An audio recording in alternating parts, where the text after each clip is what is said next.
Okay, it's Mina, Marco, and me on a Monday. Actually, there's 4 M's there. Mina, Marco, me, and Monday. Okay, and Mina joins us from Kauai, and Marco joins us from Vietnam. Am I right, Marco? Yes, here in the capital city of Vietnam. So I wish you both a very warm Xin Chào, which is hello in Vietnamese. All right, okay. That's Mina, Marco, and me are going global. So since you're in Vietnam, let's talk to you first, Marco. What's energy like in Southeast Asia? Well, I tell you, Jay, it's incredibly busy, diverse, interesting, and then some. The entire region from India, the Indian subcontinent, going east, is suffering from what's being described as a record-breaking, one for the record books, drought.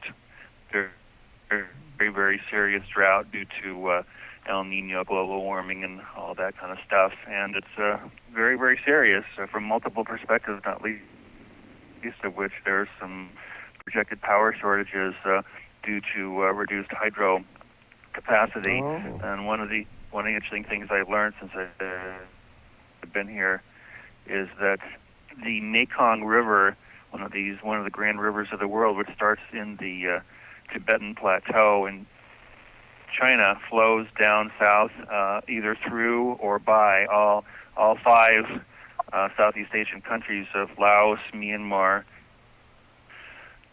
Cambodia, Vietnam, and Thailand. And it's a huge impact on the economies, on the environment, on energy production, the Mekong River, that is. And I've just learned so much. I've learned so much, and I'm going to, I think, come back in not too far distant future and see what kind of solar energy, especially photovoltaic opportunities there are, because I've added up the entire population of what I call the Mekong 5, the 5 countries I just mentioned, and it's something over 230 million, with the 2 biggies being Vietnam and Thailand. That's both in terms of population and what I call the economic, financial, and kind of energy heavyweights and centers of gravity in the region. So interesting. I mean, 2 things pop out at me anyway, is that climate change has an effect on energy production, especially when you do hydropower. And the other thing, it seems to me that American entrepreneurs could do some business over there. This is an example of Hawaii having best practices and understanding a lot about solar, going over there and helping people out who don't have so much solar. Wow, those are great points. Mina, you have a reaction to all of that? All I can say is wow. All right. I mean, significant challenges I had. Well, I'll share with both of you that I was on a plane a few weeks ago from Beijing to Shanghai, and I was reading an article on the China Daily English language newspaper, and it was a piece on Chinese Premier Li Keqiang, who was hosting the 5 leaders from the Mekong 5, again, Myanmar, Laos, Vietnam, Thailand, and Cambodia. And this was the first ever gathering of these 5 looking specifically at issues regarding the Mekong River and greater cooperation and collaboration amongst these 6 countries, including the Chinese. And I thought, wow, I'm taking the deeper and deeper dive into the region these past couple years, but especially this trip. And I thought to myself, wouldn't it be a cool, although rather daunting, exercise and project to do an in-depth analyses of all 5 countries when it comes to the potential and, of course, the challenges on so many levels, potential and challenges for greater photovoltaic development and applications across these 5 countries. So I'm actually giving considerable thought into what that would take, and what I would need to do, who I would need to talk to, the kind of methodology I would develop to look at the opportunities and challenges for PV here in the region, and it's something that I would really very much like to do and come back perhaps as long as for as long as 2 or 3 months and talk to the players both in government and industry to see how PV can be developed here, because I can tell you guys one thing with absolute certainty. Number one is that there are record demands for electricity. Thailand, I read not too long ago, they reached the highest ever demand and production for electricity, and that's going to go nowhere but up. And that's going to be the same situation across all 5 countries, is that there's a record demand for power. And second, there's a record desire for having that power being as green and sustainable as possible, whether it's from hydro, whether it's from solar or other means. So I think there's an incredibly willing receptive audiences in all 5 countries to go more solar. Now, of course, how it's going to take money. Where's the money going to come from? Whoever pays for it's going to have to need some type of assurances that their money is going to be well spent and that they're going to get some type of return on it. So all those details remain to be seen, but I have no doubt that American, Chinese, Japanese, European firms, which can bring a lot of clout, a lot of money, a lot of resources, that they are out there, and that you want to match up the needs with the people who have the ability to fulfill those needs. So that's just some of the things that's been on my agenda. And finally, one of the things that I find about traveling, and I've been away now for 5+ weeks, is that it gives one the expansiveness and the space to think beyond the confines of one's usual life. And when one has the day-to-day responsibilities, in my case of running a company and other things, to be able to have that space, that expansiveness to think and to ponder is really an incredibly appreciated thing, and I'm very, very grateful to have that opportunity. So that's my speech, ladies and gentlemen, so thank you very much. Well, a couple of reactions. One is that Mina and I want to join you on the next trip. I'm not sure how we'll allocate the work. Mina can be your official journalist, I suppose, an energy expert, and I can carry your bags, the light ones, yeah. Well, I'll just carry your bag when you go. One thing that comes to mind, though, Marco. No, I think Mina would be she could be the ambassador of goodwill and reporter, and Jay, you could just be there smiling and making friends with the locals and everybody, and man, we'd have a great time. We'd work hard, but we'd have a great time. I love it. I want to do it.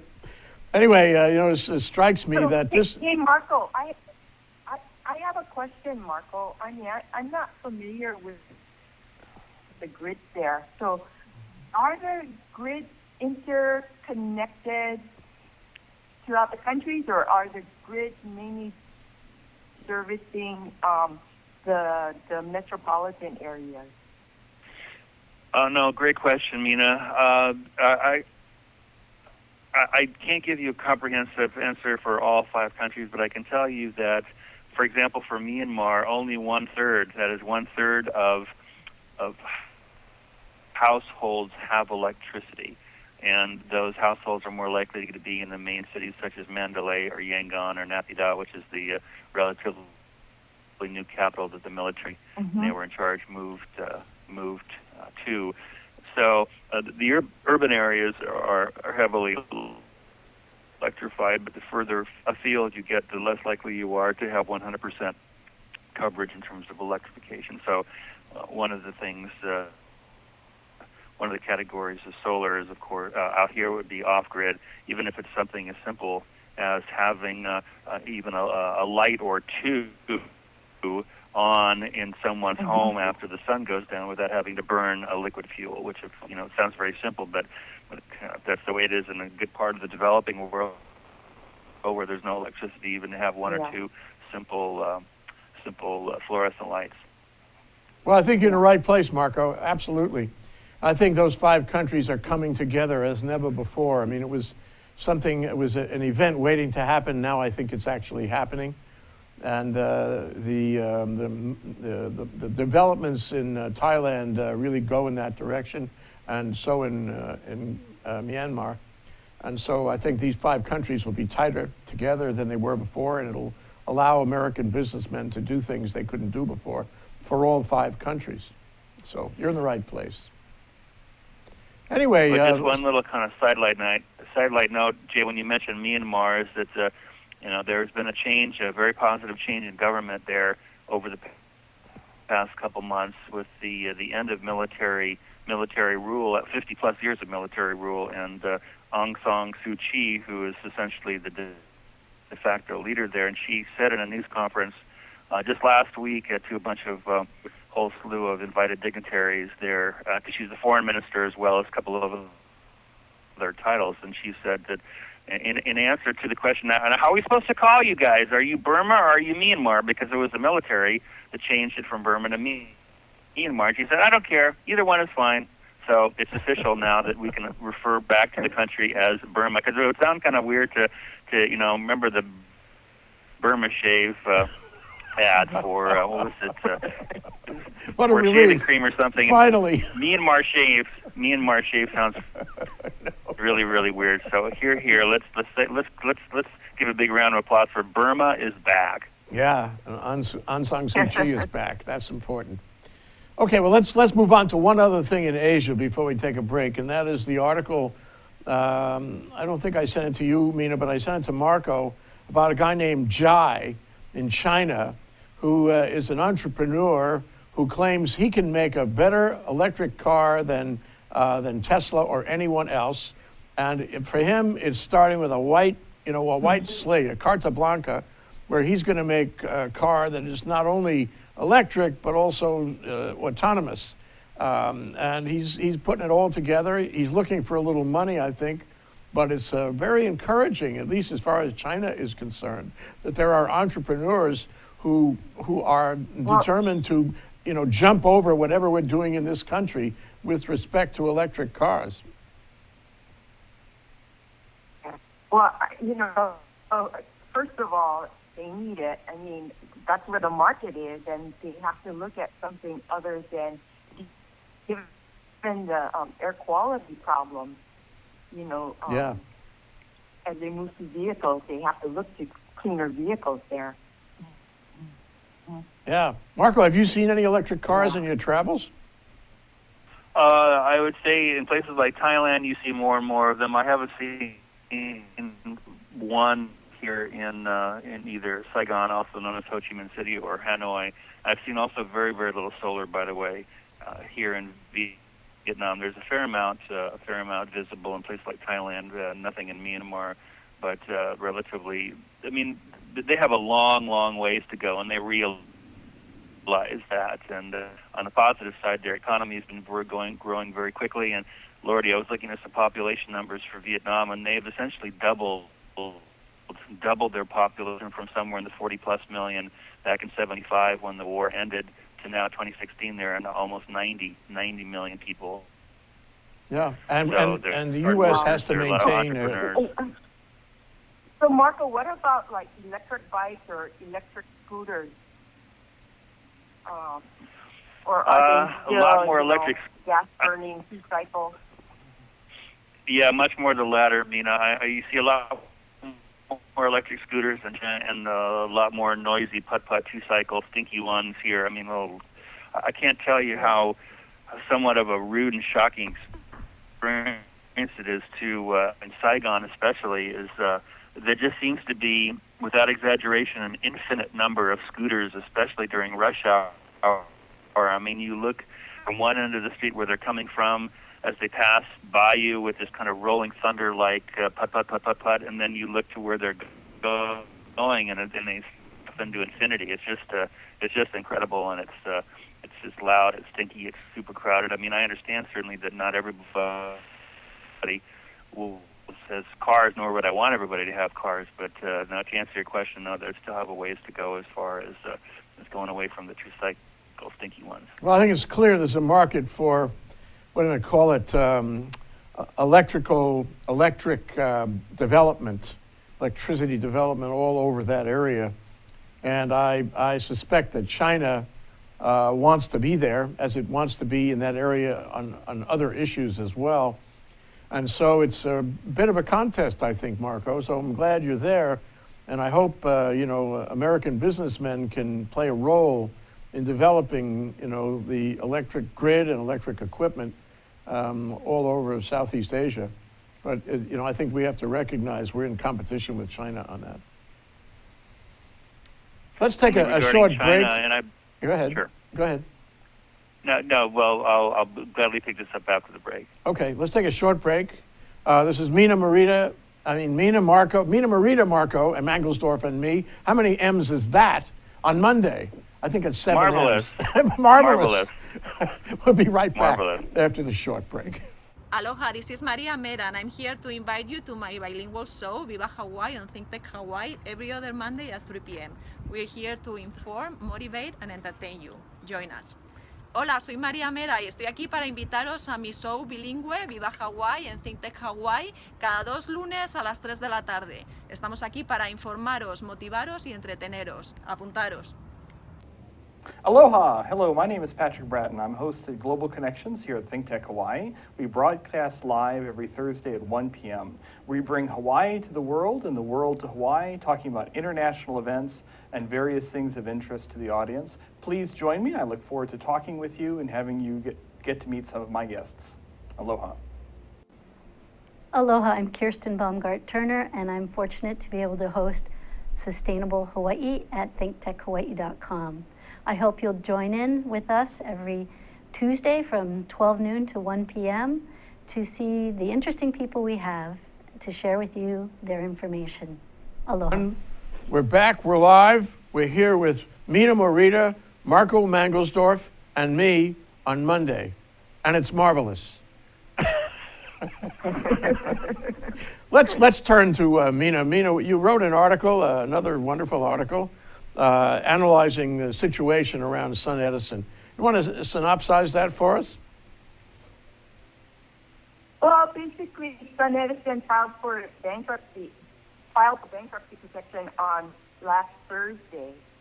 And so I don't know, there's several motions that were pending that the judge granted, and then there was one motion I think they put off until May 10th or something. I don't know too much about it, but, according to this one article I linked to, that, the bigger mess is yet to come, and that's the fight between the creditors. And the whole issue in Hawaii was Hawaii Electric canceled the power purchase agreement they had with SunEdison, and one of SunEdison's creditors, D.E. Shaw, stepped in wanting to buy the project, but Hawaii Electric was taking a very cautious approach concerning D.E. Shaw's offer, primarily because, the concern of the overseer reaching back during the bankruptcy proceedings. And so, which I think was a good cautious decision by HECO. They didn't move forward quickly in accepting D.E. Shaw's. They didn't jump into the bed with D.E. Shaw right away unless D.E. Shaw could provide some assurances. Yeah. And apparently that didn't happen. Yeah. Well, but is it clear that this is not avoidable preference? I mean, I would expect it might be avoidable preference because Hawaiian Electric's termination of that agreement was within 90 days of the filing of the bankruptcy, which means the bankruptcy court has the right to undo that contract. On the other hand, the bankruptcy court also is likely to get involved in the deal with Shaw or other buyers. So this whole contract, these projects are likely to be settled in the bankruptcy one way or another. Yeah,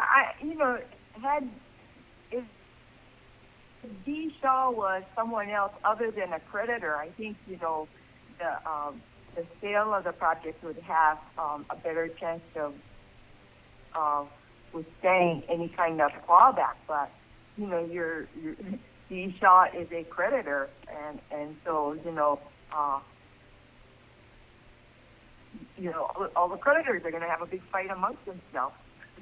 Yeah, well, and there are a lot of local creditors too, because SunEdison wasn't paying Yeah. local contractors Yeah. and suppliers, and those guys are real unhappy. They have claims for hundreds of thousands or maybe millions of dollars of unpaid bills. I think Marco pulled out a mechanic's lien. I think it was. Yeah, Goodfellow Brothers Contracting Company slapped a lien on. Yeah, for one of the unfinished projects there on Oahu, and Mina and I have both been taking a pretty deep dive into the SunEdison stuff. There's a lot out there to read, and one of the things that struck me is that, according to a number of observers, how messy this has the potential of getting, and how I read just a day or two ago, according to one analyst, is that you have this company that became arguably the first so-called super major company in renewable energy globally, and they kind of went in a similar direction of Enron in the sense, and I want to be very careful here, in the sense that they put together deals and financial instruments that the renewable energy industry had yet to see. So SunEdison has been on the cutting edge when it comes to their very aggressive acquisition strategy, putting together these yieldco companies as separate entities to essentially park assets that had been built and was getting a revenue from in terms of selling power. So there's a level of complexity when you put it all together, and I certainly don't get it all. But it does remind me of the so-called smartest guys in the room at Enron that were very, very creative in putting together these instruments. And of course, in the Enron example, it came crashing down, and a number of the chief executives are still in prison, as far as I know. So I'm not saying that there is equivalency between them and what's going on with SunEdison. But in terms of the degree of complexity and messiness, and I think one thing is absolutely sure is that this bankruptcy is going to go in directions that nobody knows where it's going to end, or where things are going to end in the weeks and months to come. So, well, let's speculate for a minute. What about Hawaii? I mean, forget about. We'll go to the national scene in a minute, but what about Hawaii? How does this bankruptcy affect energy, clean energy in Hawaii? Mina, did you write about that? Do you have some ideas about that? No, well, I think it just opens up around 125 megawatts of utility scale projects again. So that capacity is available again. Whether you can kind of dust off the areas where SunEdison began these projects is another question. But yeah, I mean, there's more capacity. Well, it seems some of these projects are half done, and someone could step in and finish them off, and then we'd have a success of sorts. I guess the question is who will step in, if anyone, and who will finance the completion of the work. If they get to be done in a reasonable way, that would help Hawaii, wouldn't it? Oh yeah, I believe that we need utility scale projects to be built in Hawaii, so that the benefits can be spread out to a broader customer base. But again, at least this puts Hawaii Electric back in a negotiating position for other projects, rather than having these contracts tied up in bankruptcy court. Well, in retrospect, they were right to pull the plug and query whether they should have pulled it earlier. But this is the kind of debacle that scares people. I mean, it's easy to say that it scares investors. It scares other companies that might be innovative from not doing innovative things right now. It probably scares Hawaiian Electric, which will be very cautious next time this kind of thing comes up. It may scare government. What do you think, well, Marco? I think, you know, again, this was a result of SunEdison's acquisition spree. So, you know, these power purchase agreements weren't given to SunEdison. They were first wind projects that were acquired by SunEdison. So, you know, it was nothing that anyone saw coming when the power purchase agreements were approved. Uh-huh. Marco, you have thoughts about this? Yeah. But, you know, definitely one of the things that the consumer advocate pointed out is that we need some diversity, and not only diversity with technology resources, but also diversity in developers, you know, to avoid these kinds of consequences. Right. We can't have projects that are so big that they dominate the field. We need to have diversity in the developers and projects and the like. It's safer that way. But let me ask you this, Mina. What about the national scene? I mean, this is not a good thing as far as the national development of clean energy is concerned. These guys were, you know, before they fell apart, they were heroes. They were right at the front end. They were demonstrating success in photovoltaic all around the country. So what does it mean on a national level? Is this going to create a problem going forward for our national initiative? Well, yeah, it certainly sets back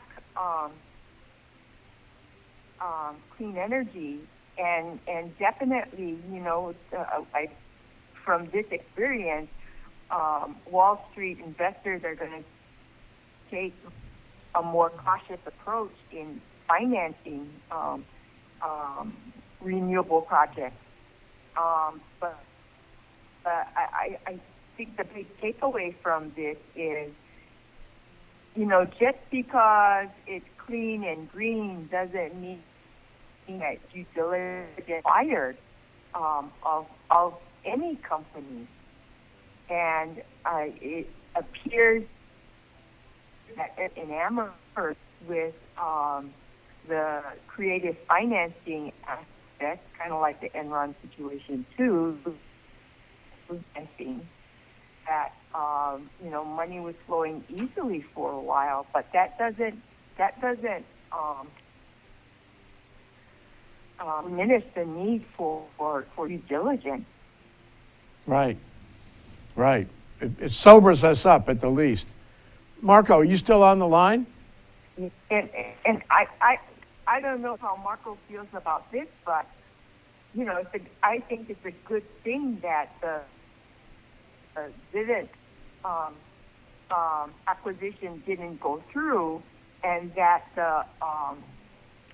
the shareholders for the yield code questioned the civic acquisition, because I think typically the yield codes are pretty stable investments because they're based on power purchase contracts, utility scale, and where there's a contract involved. And with the rooftop solar, that's not a contract, that's a tariff. Mm-hmm. You know, that can be. So, you know, I think it was not a good practice to throw the third-party contracts into the same category as power purchase, utility power purchase. And as Marco says, there'll be more to learn going forward, because this is a big and it's hard to plan a bankruptcy like this. You don't know exactly what's going to happen, and therefore we will learn lots of other lessons about developing clean energy from this bankruptcy. Some of them will be hard lessons, I think. Okay, well, I don't know where it fits. And then I think the other thing that I pointed out in this post that I had was that the intermediate court dismissed prejudice 2 appeals that the Alliance for Solar Choice filed. One was a First Circuit Court decision, and the second one was challenging the PUC's decision and order on net metering directly to the Yes. Intermediate Court of Appeals. Yes. So both appeals were dismissed, and they were dismissed with prejudice. So I guess, the PUC can safely move on, put phase 1 behind Yes. phase 2 of the DER docket. Yeah. We're gonna move on to a break. We'll take a short break. That's Mina Morita, Marco Mangelsdorf in various places around the world, and me here in Honolulu. We'll be right back for more. Hello, I'm Stephen Katz, and I'm the host of Shrink Wrap, which comes to you live every Tuesday at 3 p.m. on thinktechhawaii.com, and then it's repeated again whenever you want if you go to the website. On our show, we will be talking to all different kinds of therapists, psychologists, psychoanalysts, psychiatrists, people who talk about the mind, the brain, and about different ways to find happiness. I myself am a marriage and family therapist in practice here in Hawaii, and I hope you will join us because I've got a lot to learn, you've got a lot to learn, and it's a great ride. Thanks a lot. See you soon. You're watching Think Tech Hawaii, 25 talk shows by 25 dedicated hosts every week, helping us to explore and understand the issues and events in and affecting our state. Great content for Hawaii from Think Tech. Okay, we're back. We're live. We're here with Mina Morita, Marco Mangelsdorf, and me. And we're talking about all kinds of things in the development of energy in Hawaii and elsewhere in the world. Because Marco is in Vietnam and Mina is in Kauai. So let's finish up on our discussion of SunEdison, and I wonder if you have any thoughts that you'd like to add to Mina's comments, Marco. Sure. I think I'll take a little bit of a unusual position regarding SunEdison. I don't see the canceling these deals as being yet another bad sign or ominous sign about why businesses should not come to Hawaii and develop renewable energy projects. I think there's still a tremendous amount of interest there, and I think there's a greater imperative now than ever before for Hawaiian Electric to move quickly in light of what's happened with SunEdison to not take years to move forward with developing these 100 plus megawatts at a cost, at a price that's going to be advantageous for all ratepayers. I see that as entirely doable. I believe Alan Oshima and his team know that they are under the gun from multiple quarters, not least of which is the chair of the Public Utilities Commission, Randy Iwase, who's made his displeasure very clear publicly about the turn of events regarding the SunEdison stuff. So I'm going to give them the benefit of the doubt at Hawaiian Electric that they get it and they understand that it cannot be business as usual in terms of things taking sometimes a very long time to actually get executed, and this is something that they are going to move on necessarily in an expedited fashion to be able to bring Oahu further up to speed in terms of renewable portfolio percentages that comparable to the Big Island, comparable to Maui, comparable to Kauai. I mean, Oahu is the laggard by far, and the folks at Hawaiian Electric get that. Yeah, and they have to move on it. They're going to move on it, and I think they're going to do it faster than they've done in the past. At least I hope so. Well, it's an important step on the way to reaching the 100% goal to get into these big projects. But let's go to the merger now. The merger, has been has had an effect on everything for the past, almost a year and a half. Now it's quiet because the PUC has done all its hearings, and we're moving on to decision. And decision ostensibly could take place June 3rd, or maybe before, or maybe after, and all of that. Mike Champley is about to leave the PUC. This complicates it. So where are we on the merger? Mina, you want to go first? I'm sorry, you so I asking me? guess that- Oh, go ahead. Go ahead, Mina. So the next big deadline, I guess, is March 3rd. May 3rd, with the filing of the final brief. Is that correct, Michael?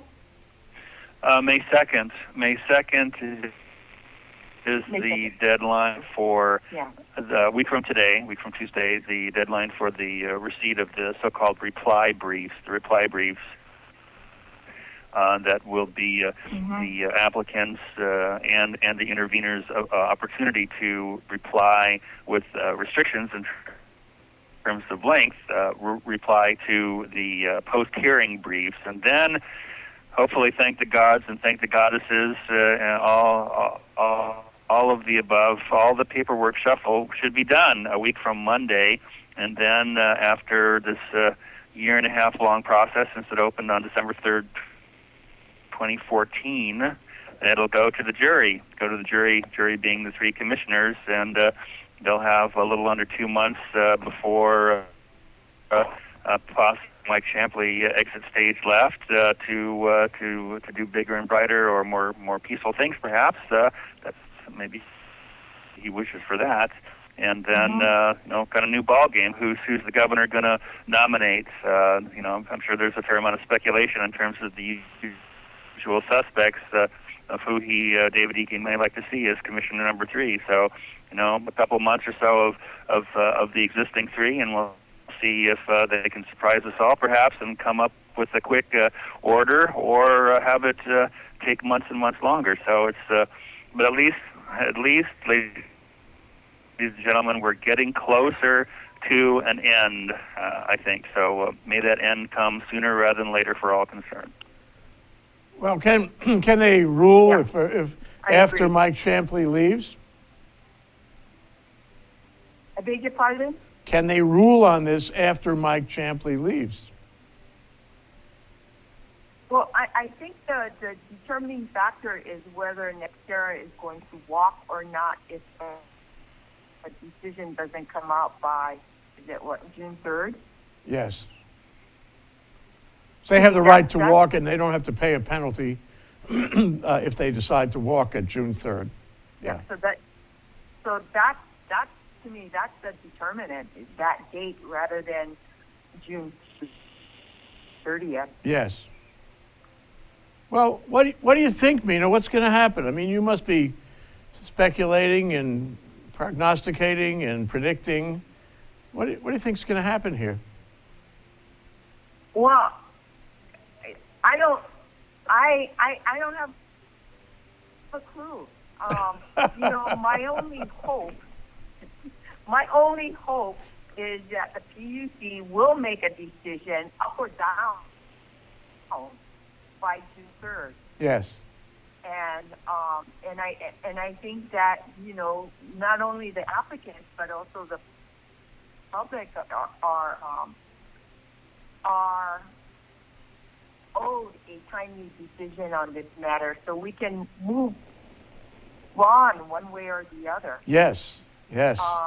I think anything after June 3rd, anything after June 30th will be shown to be purely a political decision. Yeah.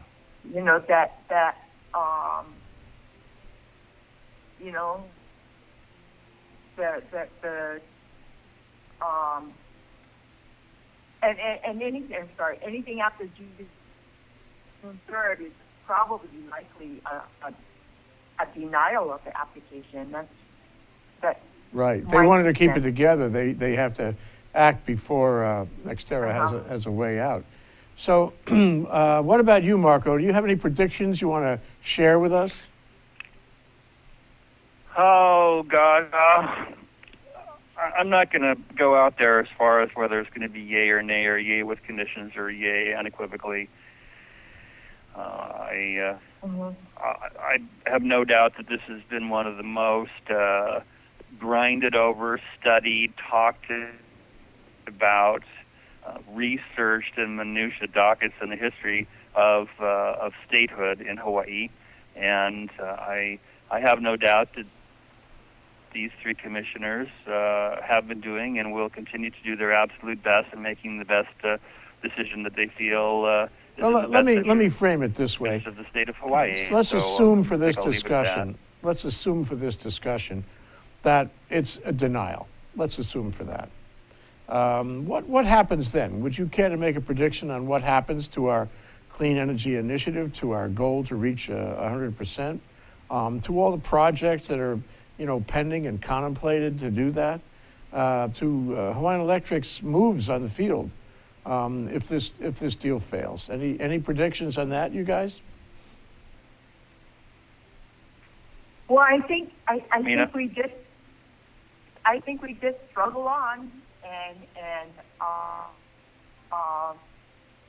we're going to have to be reliant on the capabilities of Hawaii Electric to get financing and capable staffing to move on with this transformation. It as Alan Oshima points out, that they'll move forward, but probably not as quickly. Yeah. What about you, Marco? This kind of this. And then, Go ahead, Mina. And then I think that the second issue is affordability. Can we move forward and give any kind of rate stabilization going forward? And again, the politics involved in that is really messy, because all the effort put into looking at alternative, more competitive fuels is put on the wayside. Mm-hmm.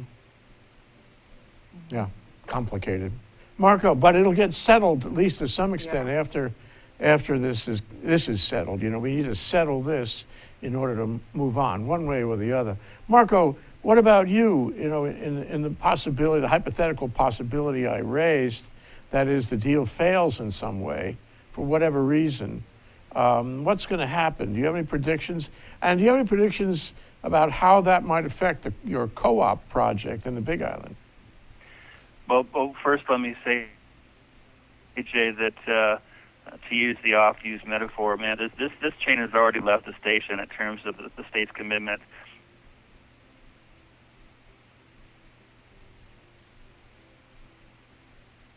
Oh. Yeah, sounds like he dropped out. Vietnam is not perfect on communications. But that leaves Mina and me, and Marco is is gone for the moment.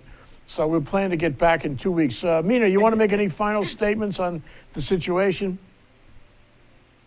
No, but just that the drama continues. And I don't think it's going to be over until we see an order come out before June 3rd. If not, June 3rd is the date that everybody's looking for to see what happens then. And that's it.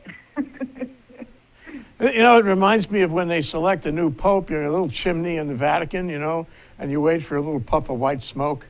I want to stand there with you, Mina, when it happens. I hope you'll be in Honolulu at that time, and we can be together and compare notes, maybe even on this show. Coming soon. Okay. Thank you, Mina Morita. Okay, we'll look for the white smoke. We'll look for the white smoke. Thank you, Mina Morita. Thank you, Marco, wherever you are. This was an interesting conversation at various disparate points around the world. We'll be back in 2 weeks with more of Mina Morita, Marco Mangelsdorf, and me. Marvelous. Aloha.